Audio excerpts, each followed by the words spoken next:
আমাদের আদর্শ এবং সংস্কৃতি উন্নততর, হিন্দুদের সঙ্গে মিল নেই বললেন পাক সেনা প্রধান। জলপথে দাদাগিরি প্রস্তুতি, নৌসেনাকে মজবুত করতে অত্যাধুনিক রণতরী বানাচ্ছে উত্তর কোরিয়া। শুল্কবান ইউয়ানের মূল্যবৃদ্ধি থেকে তাইওয়ান তাস, প্রতিশোধ নিতে 3 অস্ত্রের ড্রাগন বোধের ছক করছেন ট্রাম্প। কূটনৈতিক সম্পর্ক স্বাভাবিক করতে চায় বাংলাদেশ এবং পাকিস্তান, দুই দেশের বিদেশ সচিব বৈঠকে বসছেন ঢাকায়। ইউরেনিয়াম সমৃদ্ধকরণ কর্মসূচিতে আমেরিকার আপত্তি, ইরান সফরে যাচ্ছেন রাষ্ট্রপুঞ্জের পরমাণু কর্তা। রাশিয়ার হয়ে লড়তে গিয়ে ধৃত 2 চীনা সেনাকে প্রকাশ্যে আনল ইউক্রেন, প্রতিবাদে জিনপিং সরকার।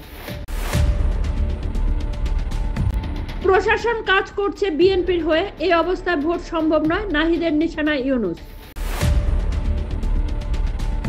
এবার গাজা সীমান্তে ইসরায়েলি বসতির উপর বোমা বর্ষণ করল নেতানিয়াহুর সেনা, কি কারণে?